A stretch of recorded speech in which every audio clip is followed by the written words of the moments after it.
হরিবল ভক্তমণ্ডলী, সকল ভক্তবৃন্দের শ্রীচরণে আমি একদমের শতকটি দণ্ডবোধ প্রণাম ভক্তিগণ করবেন। আজকে আমরা আস্বাদন করব প্রেম আমাদের অন্তরের আকাঙ্ক্ষা।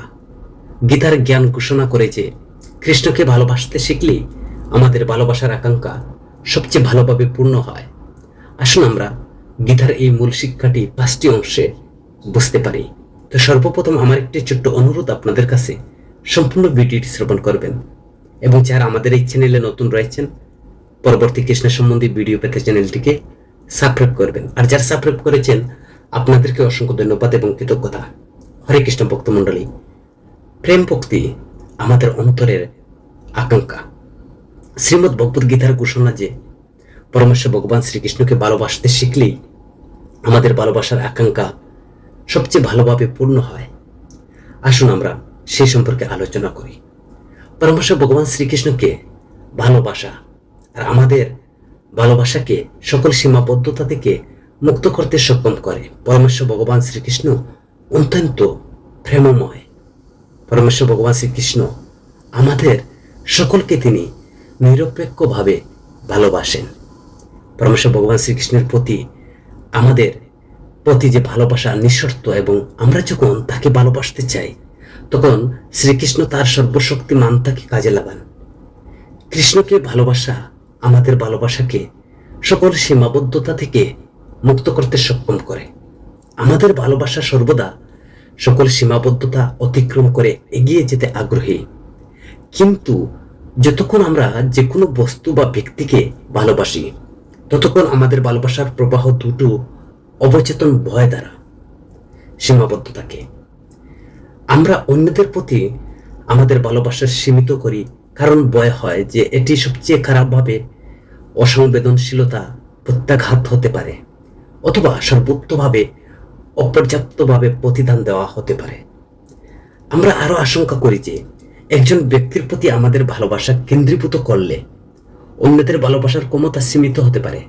তবে যখন আমরা সচেতনভাবে এবং ধারাবাহিকতার ভাবে পরমেশ্বর ভগবান শ্রীকৃষ্ণকে আমাদের ভালোবাসা নিবেদন করি, তখন আমরা ধীরে ধীরে আবিষ্কার করি যে এটি উভয় সীমাবদ্ধতা থেকে মুক্ত হয়ে যায়। কারণ এখানে পরমেশ্বর ভগবান শ্রীকৃষ্ণ আমাদের নিবেদিত প্রতিটি ভালোবাসার ফোঁটা মনোযোগ সহকারে লক্ষ্য করেন এবং আমাদের হৃদয়কে পূর্ণ প্রেমের তরঙ্গে প্লাবিত করে নিখুঁতভাবে প্রতিদান দেন।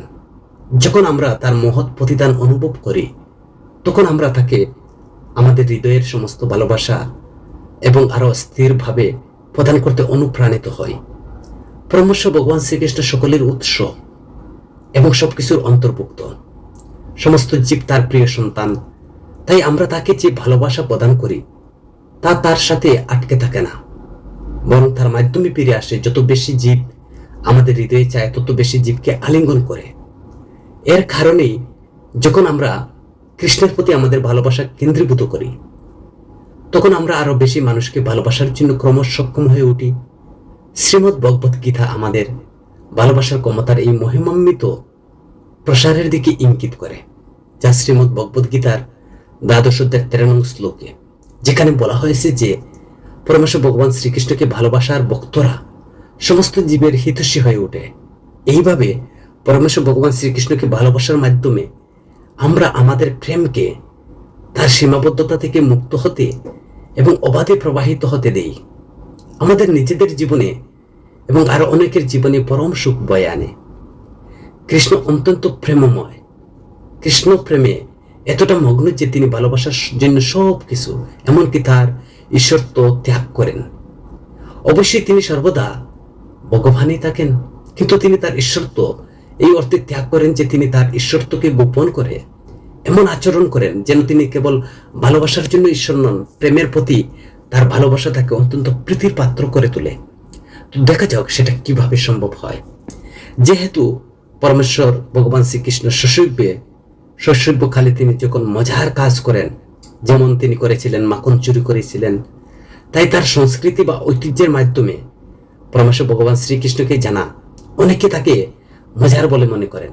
যাই হোক, শ্রীমদ্ ভগবদ গীতার 4th অধ্যায় 9 নং শ্লোকে ঘোষণা করেন যে যারা প্রকৃতপক্ষে কৃষ্ণকে জানে তারা নিছক বিনোদনের চেয়ে অনেক বড় ফলাফল অর্জন করে এবং তারাই মুক্তি লাভ করে এবং ভগবানের ধাম প্রাপ্ত হয়। তো পরমেশ্বর ভগবান শ্রীকৃষ্ণকে জানা কিভাবে মুক্তি প্রদান করতে পারে? কারণ আমরা যখন তাকে জানি তখন আমরা তার প্রেমে পড়ি, যার ফলে মুক্তির ধার খুলে যায়। যখন আমরা প্রকৃতপক্ষে কৃষ্ণকে বুঝতে পারি তখন আমরা অবাক না হয়ে পারি না যে তিনি কিভাবে কেবল তাকে ভালোবাসার প্রতিদান দেওয়ার জন্য একটি মিষ্টি এবং দুষ্টু শিশুর ভূমিকা গ্রহণ করতে বেছে নেন। এটা কিন্তু আশ্চর্যজনক নয় যে ঈশ্বরের, যিনি সকলের চিন্তন এবং তিনি পরম পিতা, প্রেমের জন্য একজন কোমল সন্তান হয়ে ওঠেন। এটা কি আরো আশ্চর্য নয় যে ঈশ্বর এই পৃথিবীর সকলের আকাঙ্ক্ষা, ঈশ্বরত্বের মহিমা কেবল প্রেমের ঘনিষ্ঠতা উপভোগ করার জন্য ত্যাগ করেন? এবং এটা কি সবচেয়ে আশ্চর্যজনক নয় যে ঈশ্বর যদি তার কোটি কোটি ভক্তের মধ্যে ভালোবাসা রয়েছে, তবু তিনি তার প্রতি আমাদের ভালোবাসাকে এত অমূল্য, অপরিবর্তনীয় এবং অপরিহার্য বলে মনে করেন যে তিনি ব্যক্তিগত তার প্রেমের আহ্বানের সাথে আমাদের আমন্ত্রণ জানাতে এই পৃথিবীতে তিনি অবতীর্ণ হন। প্রকৃতপক্ষে আমরা কিভাবে সেই ভগবানকে ভালোবাসতে পারি না, যিনি এত ভালোবাসার দীক্ষিত এবং তাই তিনি এত পরম প্রেমময়? যখন আমরা তাকে ভালোবাসতে বেছে নেই তখন তিনি কিভাবে তার হৃদয়ের আকাঙ্ক্ষা পূরণ করতে পারেন, যা তিনি আমাদের তার কাছে ফিরে নিয়ে যেতে এবং তার প্রেমে জগতে আমাদের পুনর্বহাল করতে চান? এইভাবে সঠিক দার্শনিক দৃষ্টিভঙ্গি আমাদের কৃষ্ণকে বা কৃষ্ণ সম্পর্কে আমাদের বোঝার ক্ষেত্র মজাদার থেকে আশ্চর্যজনক সেতুটি অতিক্রম করতে সাহায্য করে। এবং যখন আমরা তার প্রেমে পড়ি তখন তিনি আমাদেরকে বস্তু জগৎ থেকে আধ্যাত্মিক জগতে আরো বৃহত্তর সেতুটি অতিক্রম করার তিনি আমাদেরকে অতিক্রম করতে সাহায্য করেন। আমরা যখন তার প্রেমে পড়ি তখন তিনি আমাদের বস্তু জগৎ থেকে তিনি আমাদেরকে সেই পরম ধামে নিয়ে যেতে তিনি সহযোগিতা করেন। পরমেশ্বর ভগবান শ্রীকৃষ্ণ আমাদেরকে সকলকে তিনি নিরপেক্ষভাবে ভালোবাসেন। শ্রীমদ্ ভগবদ গীতার নবম অধ্যায়ের 29 নং শ্লোকে পরমেশ্বর ভগবান শ্রীকৃষ্ণের স্বভাব দুটো বিপরীতমুখী বৈশিষ্ট্য প্রকাশ করে। তিনি সেখানে সকলের সমান এবং কাউকে ঘৃণা বা স্নেহের বস্তু বলে তিনি মনে করেন না, কিন্তু যারা তার কাছে নিজেকে উৎসর্গ করেন এবং ভক্তি সহকারে তার উপাসনা করেন তাদের জন্য তিনি তার কাছে নিজেকে উৎসর্গ করেন। আর এই দুটো বৈশিষ্ট্য ইঙ্গিত দেয় যে পরমেশ্বর ভগবান শ্রীকৃষ্ণ পক্ষপাত দুষ্ট এবং নিরপেক্ষ উভয়। এটা কিভাবে হতে পারে? তো পরমেশ্বর ভগবান শ্রীকৃষ্ণের রহস্যময় স্বভাব বোঝার মূল চাবিকাঠি হলো মনে রাখা যে তিনি কোনো নৈবত্তিক নীতি নন, বরং একজন সংবেদনশীল ব্যক্তি। একজন ব্যক্তি হিসাবে কৃষ্ণ নিরপেক্ষ নন, পক্ষপাত দুষ্ট নন, তিনি পারস্পরিক। যখন আমরা তাকে এড়িয়ে চলার চেষ্টা করি তখন তিনি আমাদের জীবনে হস্তক্ষেপ না করে এবং আমাদের কর্মের নিরপেক্ষ নিয়মের তত্ত্বাবধানে থাকতে দিয়ে তিনি প্রতিদান দেন।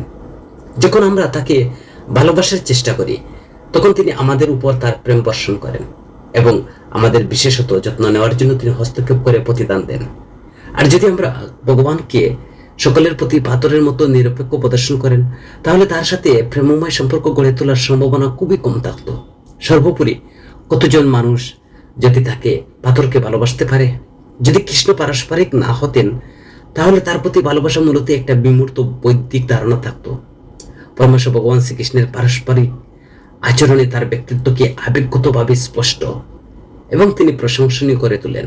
কৃষ্ণের পারস্পরিক আচরণে তার প্রতি ভালোবাসাকে বাস্তব করে তোলে। যেহেতু কৃষ্ণ পারস্পরিক তাই তিনি প্রকৃতপক্ষে তাদের প্রতি পক্ষপাত দুষ্ট যারা তাদের সাথে তার ভক্তদের সাথে ভালোবাসার প্রতিদান দেওয়ার চেষ্টা করেন তিনি তার বিশেষ সুরক্ষা এবং করুণা প্রদান করেন। কিন্তু যেহেতু তিনি সার্বজনীনভাবে পারস্পরিক তাই তিনি সকলকে তার ভালোবাসা বা তাকে ভালোবাসতে এবং এর মাধ্যমে তার পক্ষপাত দুষ্টতা থেকে উপকৃত হতে দেন। প্রকৃতপক্ষে তিনি প্রকাশ্যে তার পক্ষপাত দুষ্টতা ঘোষণা করেন যাতে সকলে আকৃষ্ট হয় এবং এ থেকে উপকৃত হয়। এইভাবে পরমেশ্বর ভগবান শ্রীকৃষ্ণ নিরপেক্ষতার পক্ষপাত দুষ্ট, তিনি নিরপেক্ষতার ভাবে সকলের জন্য পক্ষপাত দুষ্টতার দরজা উন্মুক্ত রাখেন। চতুর্থ বিষয় হচ্ছে আমাদের প্রতি কৃষ্ণের ভালোবাসা নিঃশর্ত। এই মুহূর্তে আমরা ভাবতে পারি যদি পরমেশ্বর ভগবান শ্রীকৃষ্ণ আমাদের সকলকে নিরপেক্ষভাবে ভালোবাসেন তাহলে আমরা কেন এখন তার ভালোবাসা অনুভব করতে পারি না? প্রশ্ন জাগতে পারে।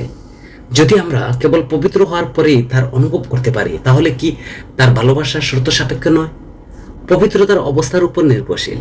শ্রীমদ্ ভগবদ গীতার জ্ঞান উত্তর দেয় যে পরমেশ্বর ভগবান শ্রীকৃষ্ণের ভালোবাসা নিঃশর্ত। তার ভালোবাসার অনুভব করা আমাদের যে ক্ষমতা শর্ত সাপেক্ষ, এবং ওই ক্ষমতার শর্ত সাপেক্ষ আমাদের প্রতি তার ভালোবাসার প্রমাণ। দেখা যাক কিভাবে সেটা। প্রথমে আমাদের কৃষ্ণের ভালোবাসার বস্তুনিষ্ঠ বাস্তবতা এবং তার ভালোবাসা আমাদের ব্যক্তিগত অভিজ্ঞতার মধ্যে পার্থক্য বুঝতে হবে। বস্তুনিষ্ঠভাবে আমরা ধার্মিক বা পাপী আচরণ করি না কেন, কৃষ্ণ আমাদের সকলকে ভালোবাসেন। আমরা যতই খারাপ কাজ করি না কেন, তিনি এখনো আমাদের হৃদয়ে বাস করবেন। খারাপ কাজ করলেও তিনি হৃদয়ে বাস করবেন, ভালো কাজ করলেও তিনি তার হৃদয়ে বাস করেন। প্রত্যেক জীবের হৃদয়ে তিনি অবস্থান করছেন এবং যতটা সম্ভব আমাদের সাহায্য করেন। তিনি কখনো আমাদের হৃদয়ে ত্যাগ করেন না, তিনি কখনো আমাদেরকে ত্যাগ করে চলে যান না, তিনি কখনো আমাদের ছেড়ে দেন না। ঠিক যেমন সূর্য সকলকে আলো দেয়, তাদের নৈতিক বা অনৈতিক আচরণ নির্বিশেষ, কৃষ্ণ তাই করেন। পরমেশ্বর ভগবান শ্রীকৃষ্ণের তার ভালোবাসাটা হচ্ছে নিঃশর্ত। কিন্তু সূর্যলোক দেখার জন্য যেমন আমাদের চোখ খোলা থাকা প্রয়োজন, তেমনি কৃষ্ণের ভালোবাসা অনুভব করার জন্য আমাদের হৃদয় পবিত্র হওয়ার অত্যন্ত প্রয়োজন। তাই শর্ত সাপেক্ষের বিষয় হলো পরমেশ্বর ভগবান শ্রীকৃষ্ণের ভালোবাসা নয়, বরং তার ভালোবাসা অনুভব করার ক্ষমতাই। একই সাথে খোলা চোখে বা খোলা চোখ দিয়ে আমরা সূর্যলোক দেখার জন্য পূর্ব শর্ত হতে পারে, তবে এটি স্বাভাবিক অবস্থায়। একইভাবে কৃষ্ণের ভালোবাসা অনুভব করার জন্য একটি পবিত্র হৃদয় পূর্ব শর্ত হলে এটি একটি শর্ত সাপেক্ষ করে না, কারণ পবিত্রতা হলো হৃদয়ের স্বাভাবিক অবস্থা। এই বিষয়টি আরো ভালোভাবে বুঝতে হলে শর্ত শব্দটি দুটো সম্পর্কিত কিন্তু স্বতন্ত্র অর্থে ধারণা নেওয়া যাক। প্রথম, এটি এমন একটি দাবিকে বোঝাতে পারে যা কোনো কিছু বৈধ হওয়ার জন্য পূরণ করার প্রয়োজন, যেমন আপনার চাকরির নিয়োগ স্নাতক পরীক্ষার উত্তীর্ণ হওয়ার সাথে শর্তাবদ্ধ। দ্বিতীয়টি হচ্ছে এটি কোনো জিনিসের অবস্থাকে বোঝাতে পারে, যেমন মানুষ যখন খুব আনন্দ বা খুব দুঃখে অবস্থানে থাকে তখন তারা সোজা চিন্তা করতে পারে না। তো পরমেশ্বর ভগবান শ্রীকৃষ্ণের প্রেমে কি শব্দের অবস্থা শর্তাধীন সেটা প্রশ্ন জাগতে পারে। না এবং হ্যাঁ। না, কারণ কৃষ্ণ আমাদের হৃদয় অবস্থান নির্বিশেষ আমাদের ভালোবাসেন। হ্যাঁ, কারণ আমরা কেবল তখনই তার প্রেম অনুভব করতে পারি যখন আমরা হৃদয়ে একটি নির্দিষ্ট অবস্থানে থাকি, পবিত্রতা অবস্থায়। তবুও আমরা হয়তো বলতে পারি সূর্যের বিপরীতে কৃষ্ণ সর্বশক্তিমান। তাই আমাদের হৃদয় যখন সঠিক অবস্থায় না থাকে তখন তিনি আমাকে তার ভালোবাসা অনুভব করাতে পারেন। কেন তিনি তা করেন না? কারণ তিনি আমাদের ভালোবাসেন। পরমেশ্বর ভগবান শ্রীকৃষ্ণ আমাদের বর্তমান অবস্থা তার ভালোবাসার অনুভব করতে বাধ্য করেন না, এটাই তার ভালোবাসার লক্ষণ। আমাদের প্রতি তার ভালোবাসার কারণে তিনি আমাদের স্বাধীন ইচ্ছা দিয়েছেন। অতীতে আমাদের স্বাধীন ইচ্ছা অপব্যবহার করে আমরা তাকে আমাদের ভালোবাসার বস্তু হিসেবে বিভিন্ন বিকল্প বিষয়ের প্রতি স্থাপন করতে বেছে নিয়েছি। যখন আমরা এইভাবে তার প্রতি আমাদের উদাসীনতা এমনকি বিদ্বেষ প্রকাশ করি, তখন তার ভালোবাসা অনুভব করা আমাদের স্বাধীন ইচ্ছাকে অসম্মান করার অর্থ হবে। এবং শ্রদ্ধার ভালোবাসা একটি মৌলিক পূর্ব শর্ত। স্বাধীন ইচ্ছা শক্তি সম্পন্ন ব্যক্তি হিসাবে আমাদের প্রতি তার শ্রদ্ধার কারণে তিনি কখনো আমাদের তার ভালোবাসা অনুভব করতে বাধ্য করেন না। সুতরাং কৃষ্ণের আমাদের স্বাধীন ইচ্ছাকে সম্মান করা আমাদের প্রতি তার যে ভালোবাসার লক্ষণ। পঞ্চম হচ্ছে, আমরা যখন তাকে ভালোবাসা বেছে নেই তখন কৃষ্ণ তার সর্বশক্তি মানবতাকে আমাদেরকে সাহায্য করার জন্য তিনি ব্যবহার করেন। একই সাথে আমরা যদি তাকে ভালোবাসার ইচ্ছা পোষণ করি তাহলে তিনি তার সর্বশক্তি মানবতা ব্যবহার করে আমাদেরকে সাহায্য করেন। তাই আসুন সেটা জেনে নেওয়া যাক, কৃষ্ণ কিভাবে আমাদের দুটো উপায়ে তিনি সাহায্য করেন। তিনি নিজেকে আমাদের জন্য সর্বদা উপলব্ধ রাখেন। যখন আমরা তাকে ভালোবাসার প্রচেষ্টায় ব্যর্থ হই তখন তিনি আমাদের আশ্রয় দেন। কৃষ্ণ নিজেকে আমাদের জন্য সর্বদা উপলব্ধ রাখেন। ভগবদ গীতায় কৃষ্ণ বলছেন 15 অধ্যায়ের 15 নং শ্লোকে যে তিনি আমাদের সকলের হৃদয়ে ব্যক্তিগতভাবে বাস করেন। আমাদের পরম মঙ্গলের দিকে পরিচালিত করার জন্য তিনি তার সর্বশক্তি মানতা ব্যবহার করে অসংখ্য বিস্তারে নিজেকে প্রকাশ করে পরমাত্মা হিসাবে, যিনি প্রতিটি জীবের হৃদয়ে বাস করেন। পরমাত্মা আমাদের প্রত্যেকের জন্য কৃষ্ণের ব্যক্তিগত বা ব্যক্তিকৃত অবতারের মতো কাজ করেন, যেখানে তিনি আমাদের স্বেচ্ছায় তার প্রতি ভালোবাসা প্রকাশ করার জন্য অথবা অন্তত তাকে ভালোবাসার ইচ্ছা প্রকাশের জন্য অপেক্ষা করেন। শাস্ত্রীয় নির্দেশিকা অনুসারে ভক্তিমূলক সেবা প্রদানের মাধ্যমে আমরা এই ইচ্ছা প্রকাশ করতে পারি। যখন তিনি আমাদের আন্তরিক আকাঙ্ক্ষা দেখেন, তখন তিনি সর্বশক্তিমান ক্ষমতা ব্যবহার করে আমাদের পবিত্রতার পথে বাধা দূর প্রতিদান করেন। আমাদের হৃদয়ে তার কৌশলগত সুবিধার দিক থেকে পরমেশ্বর ভগবান শ্রীকৃষ্ণ বস্তুগত অস্তিত্ব আমাদের হৃদয়ের দুর্দশাগুলো পর্যবেক্ষণ করেন। সেগুলোকে তিনি একটি দুঃসাহসিক এবং শুভ পরিণতিতে নিয়ে যাওয়ার জন্য তিনি চেষ্টা করেন। আসুন দেখি তিনি কিভাবে করেন। কৃষ্ণ সর্বদা অপেক্ষা করেন বন্ধুত্বে। যদি একজন বন্ধু দীর্ঘ সময় ধরে অন্যজনকে অবহেলা করে, তাহলে অবহেলিত বন্ধুকে ত্যাগ করা অস্বাভাবিক এবং যুক্তিসঙ্গত। কিন্তু আমাদের প্রতি কৃষ্ণের যে ভালোবাসা স্বাভাবিক এবং যুক্তিসঙ্গত সীমা ছাড়িয়ে যায়। যদি আমরা তাকে এত ভালোবাসা বা জীবনকাল ধরে অবহেলা করে আসছি, তিনি আমাদের অবহেলাকে অবহেলা করেন এবং ধৈর্য ধরে অপেক্ষা করেন যে আমরা তার সাথে বন্ধুত্ব পুনরায় গঠন করি কি। তো কৃষ্ণ সর্বদা ইচ্ছুক, তিনি সব সময় এগ্রি। যদি কোনো ব্যক্তি কেবল অবহেলা করেই না, বরং তাকে অসন্তুষ্ট করে, তবুও সেই বন্ধুর পক্ষে বন্ধুত্ব ছিন্ন করা সম্পূর্ণরূপে ন্যায়সঙ্গত হবে। কিন্তু কৃষ্ণ এমন একজন অবিচল বন্ধু যে আমাদের অনেককে অপকর্মের মাধ্যমে আমরা বারবার তাকে অসন্তুষ্ট করছি, তবুও তিনি তার সাথে আমাদের সম্পর্ক পুনরায় শুরু করতে ইচ্ছুক। কৃষ্ণ সর্বদা কর্মঠ। পরমেশ্বর ভগবান শ্রীকৃষ্ণ ঈশ্বর হওয়ায় তিনি নিখুঁত এবং সম্পূর্ণ। তার কোনো কাজ করার ইচ্ছা নেই এবং আমাদের সাথে তার সম্পর্ক থেকে কোনো লাভ নেই। তবুও আমাদের প্রতি তার নিঃস্বার্থ এবং অক্লান্ত ভালোবাসার কারণে তিনি স্বেচ্ছায় এবং নিরন্তরভাবে আমাদের তার কাছে ফিরে যেতে এবং এর ফলে চিরসুখে সাহায্য করার জন্য তিনি কাজ করেন। শ্রীমদ্ ভাগবতে 8ম স্কন্ধের 3য় অধ্যায়ের 17 নং শ্লোকে বলা হয়েছে যে কৃষ্ণ আমাদের সাহায্য করার জন্য তার প্রচেষ্টা অক্লান্ত আলোয়। তিনি আমাদের হৃদয়ে আছেন এবং মোটেই অমনোযোগী নন। তার একমাত্র লক্ষ্য হলো আমাদেরকে জলজীবন থেকে মুক্তি দেওয়া। আমরা যখন তার কাছে প্রার্থনা করি, তখন তিনি আমাদের প্রতি মনোযোগী হন না। আমরা আমাদের প্রার্থনা করার আগে তিনি আমাদের উদ্ধার করার জন্য অবিরাম চেষ্টা করেন। তিনি আমাদের মুক্তির বিষয়ে কখনো অলস নন। যখন আমরা বুঝতে পারি যে কৃষ্ণ আমাদের কতটা ভালোবাসেন এবং আমরা তার প্রতি ভালোবাসার জন্য তিনি কতটা সীমা পর্যন্ত যেতে প্রস্তুত, তখন আমরা কিভাবে প্রতিদান না দিতে পারি বলুন তো। তো কৃষ্ণকে ভালোবাসার চেষ্টা আমরা যখন ব্যর্থ হই, তখন তিনি আমাদেরকে সহায়তা করেন। আমরা যখন পরমেশ্বর ভগবান শ্রীকৃষ্ণকে ভালোবাসার চেষ্টা করি, তখন আমাদের আসক্তি এবং দুর্বলতার কারণে আমরা প্রায়ই হুচটকাই এবং পড়েও যাই। আমাদের ত্রুটি থাকার সত্ত্বেও কৃষ্ণ আমাদেরকে সহায়তা করেন।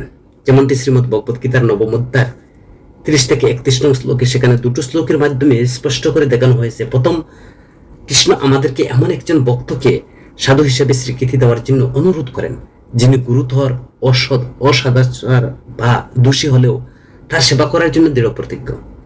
31 নং শ্লোকে 9ম অধ্যায় তিনি আশ্বাস দেন যে এই ধরনের ভক্ত শীঘ্রই সংস্কারিত হবেন। তার ঘোষণা করেন যে অকৃত্রিম প্রেমের কারণে তিনি চিরকাল এই ধরনের ভক্তকে রক্ষা করেন বা করবেন। প্রথম শ্লোকটিতে কৃষ্ণের প্রেমের নিঃশর্ত প্রকৃতির একটি আভাস দেন। আমরা এমন কিছু করতে পারি না যা কৃষ্ণকে আমাদের ভালোবাসা থেকে বিরত রাখতে পারে, যতই নিষ্ঠুর হোক না কেন। একই সময় যদি প্রেম একতরফা হতে পারে, একটি প্রেমময় সম্পর্ক তা হতে পারে না, এটি সর্বদা দ্বিপাক্ষিক হবে। এই কারণে দ্বিতীয় শ্লোকে 9ম অধ্যায়ের 31 নং শ্লোকে পরোক্ষভাবে ভুলকারীকে এমন একটি সৎ ভক্তিমূলক জীবন দ্বারা ফিরিয়ে আসার আহ্বান জানায়, যা কৃষ্ণের প্রেমের প্রতি গ্রহণযোগ্য একটি বিশুদ্ধ হৃদয় তৈরি করবে।